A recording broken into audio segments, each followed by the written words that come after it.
Seguimos, esto sigue en marcha. Viene Enrique Castillo conmigo, destacado periodista, que ya está con nosotros en la mesa. Bienvenido. ¿Cómo estás, Diego? ¿Cómo estás? Buenas noches. Gracias por venir. A ti las gracias por la invitación. ¿Cómo ves la foto? Hay gente que está un poco... ve todo con recelo, ¿no? Las encuestas. ¿Cuál es la foto que tú estás viendo? Bueno, lo que pasa es que yo creo que hay que tomar con mucha calma estas encuestas porque yo veo, más que en otros procesos electorales, tres fotos muy diferentes cuando miras las encuestas. Yo sé que no hay que comparar las encuestas, pero cuando las diferencias son tan grandes, te llama un poco a la reflexión y de repente a pensar que o la muestra o las metodologías pueden significar algún tipo de diferencia grande. En las últimas encuestas, bueno, veamos un solo ejemplo, ¿no? El general Williams tiene una subida grande y de pronto en otra encuesta, casi a los pocos días, el general Williams desaparece. En unas sube Keiko, en otras baja Keiko, en otras sube López Aliaga, en otras baja, en otras sube Grosso lo suficiente como para ya casi estar en el tercer lugar. Entonces, las veo no te digo con desconfianza, pero sí con, digamos, posibilidad de ser tomadas con pinzas, ¿no? ¿Tú crees que mantiene un voto escondido el fujimorismo? Si alguien tiene un voto escondido, no creo que sea el fujimorismo, es mi pensamiento, porque el antivoto es muy alto, declarado. Entonces, creo que sí, Keiko ha tenido una tendencia, porque ha tenido una mayor exposición, porque de alguna manera ha tenido un manejo un poco más, más prudente, en esta época, pero si tuviera un voto escondido, yo creo que a estas alturas ya estaría un poquito más revelado, es mi opinión. Ok, de las que manejamos ahora, CPI, Datum, SIC también, ¿cuál crees que es la más acertada, según lo que tú sientes en la calle? Me cuesta trabajo, te diría que me cuesta mucho trabajo saber cuál es la más acertada. Mi sensación cuando lo vemos por candidatos es que una caída de más de 3 puntos de López Aliaga me resulta difícil de creerla por ahora, porque no creo que el golpe haya sido muy fuerte. Sí creo que un estancamiento o una ligera baja podría haber sido importante porque él tiene una campaña en la que se le nota un poco agotado, cansado, irascible, más duro de lo que en realidad debería ser o debería estar. Todo en la vida tiene sus dosis. Cuando excedes las dosis es un boomerang. Cuando la dosis no es lo suficientemente alta, no funciona. Entonces, eso puede tener. Hay quienes dicen que a López Aliaga lo ha golpeado la censura Gerí. Yo creo que eso ya está muy lejano. Creo que, en todo caso, el Perú ha tenido otros acontecimientos mucho más grandes y que Gerí ya forma parte de la historia en el cajón número 4. No creo entonces que eso lo haya golpeado mucho. Si lo ha golpeado algo, creo que ha sido el mismo López Aliaga. Porque hay un fenómeno del cual no se habla tanto ahora. Se habla más bien de falta de entrevistas, le falta ir acá, exposición, pero hay un fenómeno que es la sobreexposición mediática. Y también. Creo que eso le ha pasado la factura. En prensa nacional. Porque antes de empezar estos últimos viajes de la última semana, él estuvo presente en todos los programas, habidos y por haber, de streaming, de televisión tradicional, y ahí es donde su mensaje se hizo más duro, ahí es donde su mensaje se hizo más confrontacional de lo que ya era anteriormente, y creo que eso de alguna manera lo desgastó. La aparición de Grosso generó, de pronto parece entre los jóvenes, la posibilidad de mirar con cierto interés una alternativa que pudiera dar un poquito más de frescura a una opción de derecha. Pero no sé si tanto como para subir de 1 a 4, porque si lo miras así, Si nosotros tomamos, digamos, como referencia la encuesta de Datum, los 3 puntos que bajó López Aliaga podrían haber sido los 3 puntos que ha subido Grosso. Le quitó. ¿No es cierto? O sea, ha habido un traspaso de esos votos. Podría suceder, yo no digo que no. Pero sin embargo, no veo, por ejemplo, la exposición de Grosso como la exposición de un líder que de pronto emerge con una fuerza propia de un político que quiere ganar la presidencia. Todavía no la veo así. Todavía la veo como un hombre que efectivamente, aparentemente no tiene pasado, que tiene, digamos, una presencia importante, pero todavía su mensaje no termina siendo la de un político visionario capaz de ejercer un liderazgo que arrastre mayorías. Pero ¿identificas o crees que hay alguien que va a pasar lo que pasó con Castillo la vez pasada, que ni siquiera estaba en el radar y de la nada ganó la elección? Si hay alguien que pudiera ser así, digamos, estarías pensando en Grosso. No veo a nadie más. ¿No ves la potencialidad de que sea un Atencio? No. Ninguno de ellos. Yo no lo veo. Claro, yo he estado mirando las tendencias, digamos. No veo eso. Recordemos que hay una cosa importante. Yo he comparado el caso de Fujimori y de Castillo, ¿ya?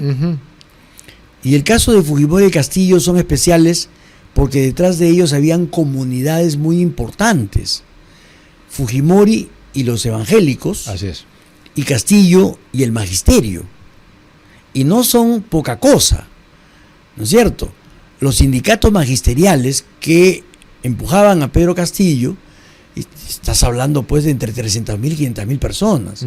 Y los evangélicos de Fujimori eran muchos. Y por otra parte, a Fujimori y a Pedro Castillo los impulsaban partidos políticos que tenían una fuerte oposición a las cabezas en las encuestas. El partido aprista le hizo la guerra a Vargas Llosa y Perú Libre le hizo la guerra a los que estaban empujando las primeras, incluido Lescano e incluida Verónica Mendoza, ¿no es cierto? Porque los llaman traidores. En este caso, por ejemplo, el discurso de Grosso no es ese. No lo ves como un opositor a López Aliaga, no tiene un partido detrás que lo esté empujando con oficio, porque el APRA de Fujimori tenía mucho oficio, y Perú Libre también tenía pues una trayectoria buena y mala. Entonces yo no lo veo a Grosso, por ejemplo, impulsado en ese nivel de trabajo político. Claro. Y tampoco lo veo a él con esas, ya te digo, agallas de un candidato que tiene fuego aquí en la boca del estómago y que quiere llegar. Y después no veo a nadie más para contestar tu pregunta. Por ejemplo, Nieto, ¿no? O otros candidatos. No los veo en ese rush final que te permite decir, sí, a estas alturas, porque todo el mundo decía que en esta época es donde empezó a subir Pedro Castillo, ya nos pueden dar una sorpresa. Yo no lo veo. No lo veo hasta ahora. Sí. Ahora, respecto a la figura de Alfonso López Chao, al margen de las encuestas locales, las dos plataformas de mercados de predicciones financieras que yo sigo, mal que bien lo sitúan ya, lo consolidan en un segundo lugar. ¿Cómo entiendes tú ese fenómeno? Porque es una persona que no es mediática, habrá dado 2 o 3 entrevistas a medios muy afines. ¿Cómo logra construir esa masa? ¿De dónde sale ese reconocimiento? Mira, yo lo que sostenía era, las encuestas, lo que sí todas coincidían, es que había un entre 48 y 50%, o entre 45 y 50% de peruanos que no habían decidido su voto. Y que ninguno de los actuales candidatos terminaba generándoles confianza, que eso es muy importante, o convenciéndolos. Ese 48%, de todas maneras, tiene que optar por alguien. Y entonces, dos cosas se veían como muy importantes: exceso de candidatos en la derecha y ausencia de candidatos potables en la izquierda. ¿Qué tenías? Se fue Bermejo, se fue Vizcarra, que uno podría decir que es centro izquierda, desaparecieron otras opciones y se quedaron López Chau, Atencio y Sánchez. Son las 3 opciones que tienes en la izquierda, no tienes más. Entonces, ese 50% o 48, 45 estaba integrado por gente de derecha, de centro y de izquierda. Y la gente de izquierda tenía que decantarse por alguien. Porque no iba a votar jamás por Keiko, por López Aliaga, por Acuña, ni por Carlos Álvarez.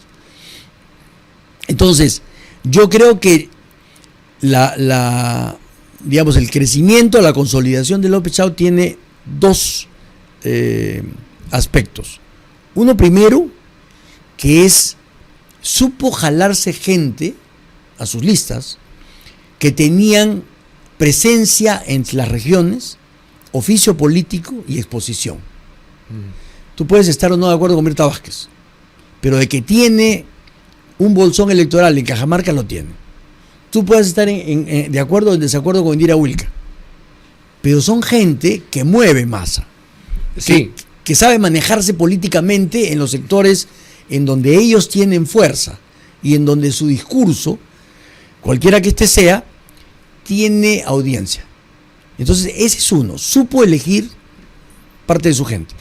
Y lo otro es que ese electorado que no sabía dónde ir ha dicho, bueno, pues lo más inteligente en la izquierda termina siendo López Chau. Entonces voy conformándome con López Chau. No es me entusiasma López Chau, es me voy conformando con él. De lo que hay es lo mejor. Entonces me voy animando por él. Es un voto un poco más ideológico, entonces, que voy a votar por la izquierda. Yo creo, sí. De eso estoy convencido, de que es de la izquierda, ¿qué cosa es lo mejor? Lo mejor es López Chau. Me quedo con él. Hay gente que ha respondido múltiples encuestas diciendo que va a tomar una decisión una vez ocurran los debates. Pero con el formato de debates que tenemos, ¿tú crees que eso ayude a dilucidar dudas realmente? No, porque, a ver, ya han habido algunos debates, ¿no? Entre gente de listas. Sí. Bueno, pregunta cuántos peruanos lo han visto. Y en este caso, yo entiendo que sí puede haber más interés por las presidenciales, pero nadie se va a sentar 3 días a ver los debates completos. Claro, en dos rondas. Son 3, ¿no? 3 por vez, 2 rondas. Así es. No. Entonces, ¿qué va a ocurrir? Esto es como cuando ves los partidos de fútbol, ¿no? Los que van a pasar por televisión. Van a decir, ¿dónde está Keiko? Acá está Keiko versus, no sé, pues. Claro, como si fuera un cuadro. Exactamente. Entonces voy a ver ese encuentro. Me interesa el encuentro, el grupo 3, me interesa, o el grupo 4, o el grupo 2. Pero ya no vas a ver todos. Entonces, no es que tú vas a ver el desempeño de todos para de ahí elegir, no. Vas a ver el desempeño de los que te interesan para reafirmarte, confirmar o descartar. Entonces, en realidad ya tienes en tu cabeza un cierto nivel. Si eres de izquierda, tú lo que vas a hacer es confirmar si eres López Chau o es Sánchez. No vas a decir, no, yo soy de izquierda, pero voy a ver si me animo por uno de derecha. Eso no va a ocurrir. Como a la inversa. Si eres de derecha, no vas a decir, de repente me impresiona Sánchez o me impresiona López Chau. No lo vas a hacer. Me convenció. Claro. Así es. No. Lo que vas a hacer es decir, bueno, voy a ver si me convence, si me defino por Keiko, por López Aliaga, por Grosso o por Álvarez. Esa va a ser tu baraja. Si estás en ese sector. Si eres de centro, de pronto, pero aún así, ¿a qué le llamas de centro?